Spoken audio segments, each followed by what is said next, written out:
नमस्कार. आपण अवदर गावामध्ये आलेलो आहे, जे पश्चिम पट्ट्यातील एक महत्त्वाचं गाव मानलं जातं. खरं तर दरम्यानच्या काळामध्ये 4-5 दिवसापूर्वी जो प्रचंड असा पाऊस झाला, खरं तर महाराष्ट्रामध्ये प्रत्येक ठिकाणी झाला, परंतु आपल्या पुणे जिल्ह्यामध्ये खेड तालुक्यामध्ये पश्चिम भागामध्ये अतिशय मोठ्या प्रमाणात पाऊस झाला. आणि या पावसामध्ये बरीचशी नुकसान शेतकरी बांधवांची गावांची झाली. ते आता महत्त्वाच्या गावात आपण जिथे आलो आहे ते अवदर गाव आपण पाहू शकता की या ठिकाणी जवळपास ही जी 5-2 घरं किंवा 10-20 घरं आहेत, ती घरच्या घरं त्या ठिकाणी वाहून गेली.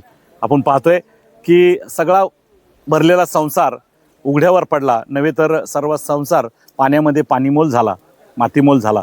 हे सौर ऊर्जाचं असेल किंवा घराची परिस्थिती पाहतोय, हे सगळं भयान परिस्थितीला सामोरं जावं लागतंय. ज्यांचं गेलं त्यांना त्याचं दुःख आहे. निश्चित शासनानं याकडे गांभीर्याने पाहणं महत्त्वाचं आहे. त्याचबरोबर या ठिकाणी सहानुभूतीपूर्वक लक्ष घालून त्यांना काहीतरी मदतीची या ठिकाणी गरज आहे. आणि म्हणून खरं तर आपण आता आलो आहे ग्रामस्थांकडे, त्यांच्याकडून जाणून घेऊया की हा प्रकार कधी घडला आणि साधारणतः किती नुकसान झालं आणि अजून कोणाकोणाकडे अशी परिस्थिती ओढवलेली आहे. खरं तर इथे ग्रामस्थ आहेत. नमस्कार. नमस्कार. मला सांगा, हे 4-5 दिवसापूर्वी जो प्रचंड असा पाऊस झाला, त्या पावसामध्ये बऱ्याच गावांमध्ये नुकसान झाले, परंतु तुमच्या गावात ढगफुटीचं जे संकट आलं, त्या पद्धतीचं हे संकट उभं राहिलं आणि त्यात बरीचशी घरं देखील वाहून गेली. काय सांगा, गावामध्ये काय काय प्रकार घडले? खरं तर मंगळवारी पहाटे जो प्रकार घडला त्याच्या अगोदर 2 दिवस अगोदर पाझर तलाव आमचा फुटला होता. आणि पाझर तलाव फुटल्यानंतर या गोठ्यामध्ये पाणी वगैरे आलं होतं. त्यानंतर आम्ही लोकांनी पाहणी केली होती, त्याची चौकशी करून गेलो होतो. आणि मंगळवारी पहाटे 1 वाजता जो पाऊस चालू झाला तो पहाटे 5 वाजेपर्यंत गावातील काही तरुण मंडळी या प्रकरणामध्ये उतरली गेली. प्रत्येकाला जागं केलं. गोठ्यातली जी होती ती बाजूला नेली. आणि वाटलं नव्हतं एवढं भयान स्वरूपाचा पाऊस पडेल. परंतु ज्यावेळेला 5 वाजता हा प्रकार झाला त्यावेळेला विजांचा आणि कडकडाटांचा आवाज असा मोठा आला आणि त्याच्यामुळे पूर्ण गावामध्ये पाणी शिरलं गेलं. घरामध्ये जवळपास कमरेच्या आसपास पाणी होतं. आणि जीवितहानी वाचवण्यात आमची तरुण मंडळींनी खूप मोठं सहकार्य केलेलं आहे. आणि या तरुणांच्या जीवावरती आज तसं पाहिलं तर अवदरमध्ये कुठल्याही प्रकारची हानी झालेली नाही, परंतु गोठ्यांची जी हानी झालेली आहे ती न भरून येणारी परिस्थिती आहे. आणि शेती जर आपण पाहायला गेलात तर शेतीमध्ये दगडगोटे आणून ठेवलेले आहेत पावसाने. आणि पूरक जी सुपीक माती होती ती माती पूर्णपणे ओरबडून घेऊन गेलेली आहे. एक कमीत कमी मला वाटते 10 ते 20 वर्षे गाव पाठीमागे आला. अशा प्रकारे अशाप्रमाणे हा प्रकार झालेला आहे. या महापुराने खरोखर अवदरमधल्या संपूर्ण लोकांचं कंबरडं मोडलेलं आहे. अर्थव्यवस्था पूर्वपदावरती येण्यासाठी खूप वेळ लागेल. शासनाने काहीतरी शेतकऱ्यांसाठी मदत करावी, गोठे गेले त्यांच्यासाठी मदत करावी, अशी जे आमची प्रामाणिकपणे इच्छा आहे. खरं तर ही जी हानी आहे ही शासनाच्या मदतीनं भरून न येणारी हानी आहे, परंतु हे संकट निसर्गाने तुमच्यावर ओढवलेलं आहे. निश्चित याकडे शासनाने सहानुभूतीपूर्वक बघणं गरजेचं आहे आणि मदत म्हणून तातडीनं आपल्याकडे येणं गरजेचं आहे. त्या पद्धतीचा पंचनामा तुमच्याकडे झाला का? आतापर्यंत आमचे सामाजिक कार्यकर्ते संदीप मेदगे यांनी खूप प्रयत्न केला. संपूर्ण प्रशासन यंत्रणा या ठिकाणी हलवली गेली.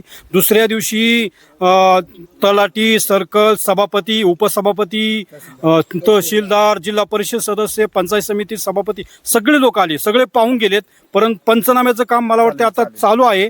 आणि संदीपनी त्यांच्याकडे शासनाकडे मागणी केलेली आहे की आमच्याकडे नेटचा प्रॉब्लेम आहे, लाईटचा प्रॉब्लेम आहे, तर आम्हाला अजून 1-2 दिवस वाढून द्यावं. खरोखर या ठिकाणी सामाजिक कार्यकर्ते म्हणून संदीप यांच्याकडे आम्ही योद्धा म्हणून गावातील मंडळी पाहत आहोत. खरं तर सामाजिक कार्यकर्ते म्हणून त्यांनी कर्तव्य केलं. आता राहिला प्रश्न अधिकारी आणि कर्मचारी जे ह्या ठिकाणी काम पाहतायत. तुम्हाला असं वाटतंय का त्यांचं व्यवस्थित काम चालू आहे? त्यांच्याकडनं अशा वाटते हे सगळं न्याय मिळेल तुम्हाला? काम तर त्यांचं चालू आहे, परंतु आता शेवटी शासन आहे. शासनाकडून किती सपोर्ट मिळतोय, सहकार्य मिळतंय. आम्ही आमचा जो गावचा व्हॉट्सअप ग्रुप आहे त्या ग्रुपमध्ये पण आम्ही आवाहन केलं की सेवाभावी ज्या संस्था असतात त्या संस्थेने सुद्धा आपल्या गावातील प्रत्येक नागरिकाने पोचलं पाहिजे. त्यांच्याकडून काय मदत मिळते की ते सुद्धा पाहिलं पाहिजे. अशा प्रकारे कुठून नाही कुठून प्रयत्न आमचे चालू आहेत गावातील तरुणांचे. परंतु जास्तीत जास्त शासनाने याकडे लक्ष द्यावं अशी आमच्या सर्व ग्रामस्थांची खरं तर सेवाभावी संघटना आणि संस्था किंवा सामाजिक कार्यकर्ते यांनी पुढे येण्याची गरज आहे आणि या गावाला या ठिकाणी मदतीची गरज आहे. निश्चित आपण आपल्या या चॅनलच्या माध्यमातून किंवा या माध्यमांच्या वतीनं विनंती करू इच्छितो की निश्चित या गावाकडं वेगळ्या पद्धतीनं आपण पाहणं, माणुसकीचा धर्म पाळून या गावातील शेती असेल किंवा जनावर असेल, गोठा असेल किंवा नागरिक असतील यांना मदतीची गरज आहे. शासन तिथे कमी पडेल त्यावेळेस तिथे बाकीच्या गोष्टीकडून आपण सामाजिक बांधिलकी नात्यानं समाजाने देखील प्रयत्न गरजेचं आहे. आपण या ठिकाणी जाऊयात की शासकीय काही कर्मचारी या ठिकाणी आहेत, त्यांच्या माध्यमातून कृषीच्या माध्यमातून काम करणाऱ्या ताई या ठिकाणी आहेत. त्यांच्याकडे जाऊया, माहिती करून घेऊया की कशा पद्धतीनं त्यांनी आजपर्यंत हे कामकाज केले. काय सांगाल ताई, आता हे सगळं घडलंय की यामध्ये तुमच्या खात्याच्या वतीनं किंवा तुमचे प्रतिनिधी नात्यानं तुम्ही काय या ठिकाणी काम पाहताय? नमस्ते. तर आता ही जी दुर्घटना घडलेली आहे ही खूपच अतिशय वाईट घडलेली आहे. अचानकपणे हे कोणालाही माहिती नसताना हे अचानकपणे सगळी ही आपत्ती आपल्यावर कोसळलेली आहे. तर याच्यामध्ये आता शासनाने पंचनाम्याची ऑर्डर शुक्रवारी रात्री ग्रुपला पडलेली होती. त्यानुसार आम्ही शनिवार रविवार ह्या सुट्टीच्या दिवशी सुद्धा आम्ही काल पूर्ण वेळ, आजही पूर्ण वेळ सगळ्या ठिकठिकाणी फील्डवर फिरून पंचनामे केलेले आहेत. तसे फोटो वगैरे सुद्धा आहेत आपल्याकडे आणि लोकांना पण तसं सांगितलेलं आहे की 2-3 दिवसामध्ये हे सगळे पंचनामे पूर्ण करून त्याचा गोषवारा आपल्याला शासनाकडे सादर करायचा आहे. तहसीलदार साहेबांनी आपल्याला तसं सांगितलेलं आहे. मुदतवाढीसाठी पण आपण तशी विनंती केलेली आहे त्यांना की 2 दिवसामध्ये, कारण अवधर हे गाव खूप मोठं आहे, तर हे 2 दिवसामध्ये लगेच एवढं शक्य नाहीये सगळे पंचनामे आतापर्यंत पूर्ण झालेत. आतापर्यंत 90 ते 100 पंचनामे आता झालेले आहेत. साधारणतः त्या 90 पंचनाम्यामध्ये जर त्याचं आपण व्हॅल्युएशन पकडलं तर किती मोठे नुकसान झाले तुम्हाला वाटते? खूप मोठं नुकसान झालेलं आहे. जवळजवळ 90 ते 95% अवधरी ह्या गावचं नुकसान आहे. शेती पिकांचं आणि जमिनीचं, माती वाहून जाणे, माती खरडून जाणे, गाळ साचणे, याच्यामध्ये बरेचसे, आणि जे शेतकरी आहेत त्यांच्या भाताचं क्षेत्र जास्त आहे, तर भाताचं क्षेत्र पूर्णच नुकसान झालेलं आहे. तर आता ते परत भरून पण येऊ शकत नाही, आपण परत भाताची खाचरं तयारही करू शकत नाहीये. तर ह्या बाबतीत थोडं शासनाला आम्ही विनंती करू की बऱ्याच मोठ्या प्रमाणात नुकसान आहे, तर शेतकऱ्यांना त्या बाबतीत थोडं सहकार्य व्हावं, काही मदत व्हावी किंवा खाचरं वगैरे ती बांधबंदिस्ती व्हावी त्यांची, आणि पुनर्लागवड त्यांना करता यावी असं काहीतरी आम्ही विनंती करू. आणि आमच्या परीने आम्ही नक्कीच 100% शेतकऱ्यांना न्याय देण्याचा नक्कीच प्रयत्न करू. शेतकऱ्यांना आम्ही 100% न्याय देण्याचा प्रयत्न करू असं म्हणतायत. अजून एक ग्रामस्थ आहेत. मला सांगा की शासनाच्या वतीने सांगितलं जाते पंचनामा आम्ही करू, न्याय देऊ, मदत करू. काय वाटतं की तुम्हाला या शासनाच्या वतीने मदत होईल? शासनाला आमची कळकळीची विनंती, तर आपले चाललेले पंचनामे हे लवकरात लवकर पूर्ण करून आपण शासकीय स्तरावरून शेतकऱ्यांना निश्चित अशी मदत करावी अशी आमची शासनाकडे मागणी राहील. खरं तर या ठिकाणी गावच्या सरपंच देखील आहेत. ताई नमस्कार. मला सांगा, आपल्या गावामध्ये हे संकट ओढवलंय, शासकीय यंत्रणा देखील काम करते, सामाजिक सेवा देखील या ठिकाणी पुढे येतात, ग्रामस्थ म्हणून सगळेजण मदतीचा हात मागतायत. काय वाटते, तुम्ही सरपंच नात्यानं उद्याच्या काळात या गावाला शासकीय दृष्ट्या किंवा बाकीच्या काही मदतीच्या दृष्टीनं कसं कामकाज करणार आहात? कामकाज आता सध्या तरी चालूच आहे, पण तेच कामकाज चांगल्या पद्धतीने आणि लवकरात लवकर होईल, लवकर शासनाकडून मदत मिळेल ना याचीच अपेक्षा आम्हाला आहे. आज हा परिसर तुम्ही पाहत आहात कसे लोकांचे हालत झाले. ते गावचे लोक 2-4 दिवस झालं हा परिसर साफ करत आहे, हे करत आहे. गुरांची मोठी हानी झाली आहे, गुरांचा चारा वगैरे पूर्ण वाहून गेला आहे. त्याच्यासाठी शासनाने लवकरात लवकर प्रयत्न करावं आणि जी काही मदत करायची असेल ना ती लवकरात लवकर केली पाहिजे. खरं तर या ठिकाणी बऱ्याच लोकांचं म्हणणे लवकरात लवकर मदत करावी, परंतु सुरुवातीला ज्यांच्याशी बाईट आपण किंवा ज्यांची चर्चा केली त्यांच्याकडे जाता मी त्यांना एक महत्त्वाचा प्रश्न विचारणार आहे. जर शासनाकडनं तुम्हाला मदत वेळेत झाली नाही तर तुमची शासनाच्या विरोधात काय भूमिका असणार का? नाही, शासनाकडून तर अपेक्षा आहेच. सेवाभावी संस्था प्रयत्न करतायत. गावातील नागरिकांना स्वतःला आत्मनिर्भर राहण्याचं सुद्धा आम्ही आवाहन करतोय, परंतु जास्तीत जास्त शासन याकडे कसं लक्ष देईल याचाच आम्ही पाठपुरावा करणार आहोत. आमच्या वाघ मॅडम आहेत, सगळे अधिकारी, प्रशासकीय अधिकारी आहेत आणि जातीनं ते लक्ष देत आहेत ह्या ठिकाणी. याचा आम्हाला पूर्णपणे समाधान आहे. आता तसं पाहिलं तर 1997 गावामध्ये जो मातीचा बंधारा होता तो फुटला होता. त्यावेळेला एवढं नुकसान नव्हतं झालं. त्यावेळेला जे नुकसान झालं ते फक्त गावठाणापुरतं मर्यादित होतं, परंतु आता जो अवकाळी जो पाऊस झालेला आहे तो अत्यंत भयानक आहे. गावाला 12 वाडे आहेत. 12 वाड्याच्या जे शेतकरी आहेत सगळ्या शेतकऱ्यांचे बांध वगैरे, त्यांचे रोपं वगैरे सगळी गेलेली आहेत. अक्षरशः रस्त्यावरती येण्याची वेळ अगोदर ग्रामस्थांवरती आलेली आहे. तेव्हा शासनाला मी एकच नम्रतेची विनंती करील की आपण जास्तीत जास्त या गावाकडे लक्ष द्यावं आणि आमची ही जी स्थिती आहे पूर्वपद पदावरती न्यावी. इथं काही महिला देखील आहेत स्थानिक, आपण त्यांच्याकडे जाऊया.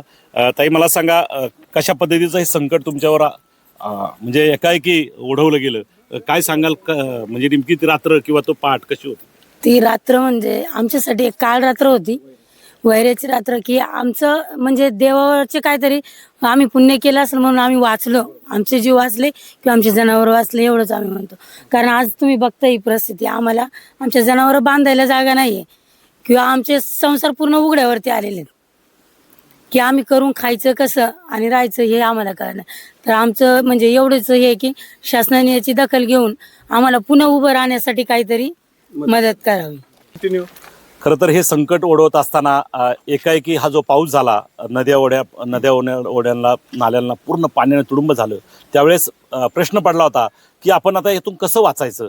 परंतु सामाजिक कार्यकर्ते असतात, गावातील युवक असतात, ते युवक समाजासाठी पुढे येत असतात. त्यातील आपले 2 युवक या ठिकाणी आहे की ज्यांनी या लोकांना वाचवलं, जनावरांना वाचवण्याचा प्रयत्न केला.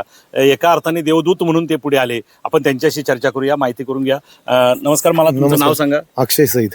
काय तुम्हाला संकट होतं आणि तुम्ही कसं त्यातून मार्ग काढून लोकांना वाचवलं? रात्री 3:30-4च्या टायमाला जो पाऊस सुरुवात झाली, त्या पावसात सगळे लोक साखर झोपेत होते. त्यावेळेस पावसाचं प्रमाण एवढं होतं की गावातून छाती इतकं पाणी असताना आम्ही गावातल्या लोकांना सतर्क करून पाण्याच्या बाहेर काढलं. त्यानंतर गाई म्हशी ज्या गोट्यात बांधल्या होत्या त्या सोडून चांगल्या ठिकाणी नेऊन बांधून ठेवल्या. नंतर ज्या ठिकाणी पोचता आलं नाही त्या ठिकाणी आम्ही रशी वगैरे लावून लोकांपर्यंत पोचून वयोवृद्धांना बाहेर काढून एका ठिकाणी बसवलं. नंतर जसं पाठ होत गेली, उजेडत गेलं, त्यानंतर गावातली सगळी तरुण मुलं एकत्र येऊन सगळ्या परिसराची पाणी केली. किती लोक तुम्ही यामध्ये काम करत होतात? आम्ही 4 लोकच होतो. हे पण तुमच्याबरोबर आहे? हा, सुरुवातीला 4 लोक होतो. आकाश ज्ञानदेव मिदगे. सुरुवातीला 4 लोक होतो. तिथून पुढं अजून 4 वाढले.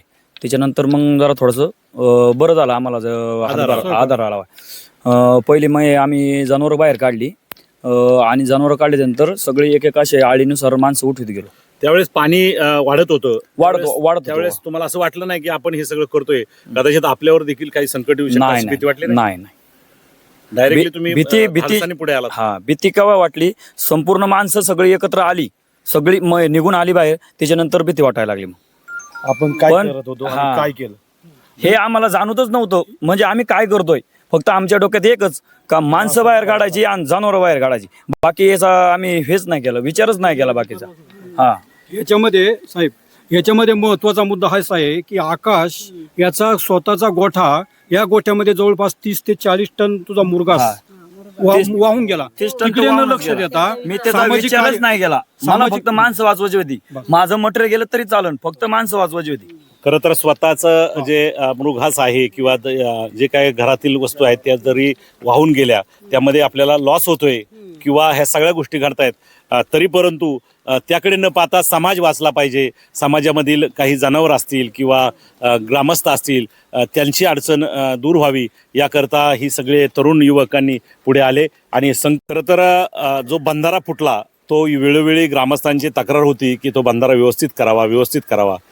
तात्पुरत्या स्वरूपामध्ये डागडुजी करून तो बंधारा केला जायचा आणि आज ही भयानक परिस्थिती या ठिकाणी ओढवलेली आहे. कदाचित पूर्वीच्या काळात त्या बंधाऱ्याचं सोल्युशन व्यवस्थित झालं असतं किंवा काँक्रिटीकरण झालं असतं तर ही वेळ आली नसती. ग्रामस्थांचं काय म्हणणं आहे त्या बंधाऱ्याविषयी आणि एकूणच या भिंतीविषयी आपण जाणून घेऊया. आपलं नाव सांगा. मी पंडित रंगनाथ मेदगे, अवदर गाव आहे. 97ला ज्यावेळेस बंधाऱ्याचं काम चालू झालं मार्चमध्ये, ते मार्चमध्ये ज्यावेळेस काम चालू झालं त्यावेळेस 2च महिन्यामध्ये यांनी काम पूर्ण करायचा विचार केला आणि तो जूनच्या आसपास मला वाटतं नवीनच काम होतं. आणि जूनच्या वेळेस पाऊस पडला आणि मला वाटतं जुलैमध्येच पहिल्याच पावसामध्ये तो बंधारा वाहून गेला. कारण त्याचं काम मजबूत नव्हतं आणि त्यामुळं तो बंधारा टिकू शकला नाही. आणि आता माझी तरी अशी इच्छा आहे, माझ्या गावची तर आहेच, पण आता जरी त्यांनी आम्हाला बंधारा जरी द्यायचं काम केलं, ज्या वेळेस RCCचं बांधकाम होईल त्याच वेळेस बंधारा पाहिजे. आणि जर ते बोलले आम्ही तुम्हाला मातीत करून देऊ, तरी आम्ही तो मातीसाठी आम्हाला तो बंधाराही नको. एक वेळेस अवदर गावाला पाणी प्यायला नाही भेटलं तर चालेल, पण आमची माणसाची हानी जी वाहून जाण्यापेक्षा बिना पाण्याचं राहिलं तर चालेल. पण अशीच बंधाऱ्याची इकडे टपालवाडीला पण बांधलेला आहे, तो पण असाच बंधारा आहे, मातीवरती बांधलेला आहे, तो पण लिकेज आहे, तो पण लीक चालू आहे. तर गव्हर्नमेंटला, शासनाला, महाराष्ट्र शासनाला आम्हाला एक अशी विनंती आहे, तो बंधारा जर करायचा असेल तर RCCच्या बांधकामामध्ये करावा. आणि जे आता काय आमचं 7 तारीखला जो एवढी मोठी नुकसान झाली ढगफुटीच्या पावसाने, आता ती सृष्टी पाण्याची ते होणारच आहे, पण जी गव्हर्नमेंटची नुकसान भरपाई ती लवकरात लवकर त्यांनी देण्याचं काम करावा. आमची गावची विहीर, जुनी गावची विहीर, तिथून तर आमचं पूर्ण वड्याचा, हे तुम्हाला दाखवतो बघा, हे सगळं जे आहे इथून सगळं तर आमच्या अमितचा गोठा आहे, अमित मेदगे, तिथपर्यंत आम्हाला RCCचं बांधकाम एक साईडनी संरक्षण भिंत पूर्ण बांधून द्यावा, ही आमची इच्छा आहे. आता शासनाकडे जास्त काही मागणी नाहीये. आमचं फक्त हे आमच्या गावचं जे धरण फुटलंय, जो आमच्या गावचा बंधारा आहे, त्या बंधाऱ्याचं त्यांनी आम्हाला सिमेंट कॉन्क्रिटीकरण करून द्यावं आणि हा जो ओढा आहे याला संरक्षण भिंत बांधून द्यावं. एवढं फक्त त्यांनी जरी करून दिलं तरी पुढच्या भविष्यामध्ये तरी आमच्या गावाला कसली पाण्याची किंवा पावसाच्या संकटाची आम्हाला भीती राहणार नाही.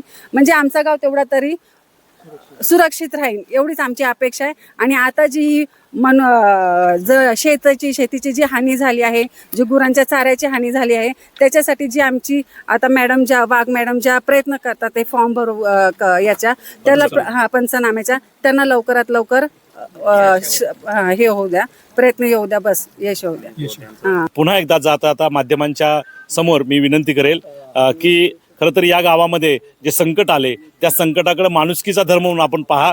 निश्चित या गावाला काही ना काही फुलाची मदत म्हणून आपण पुढे या आणि ती मदत करा, एवढंच या निमित्ताने आवाहन करतो. नमस्कार. सुदाम कराळे पाटील, धन्यवाद. घ्या आता तुमचं लाईव्ह.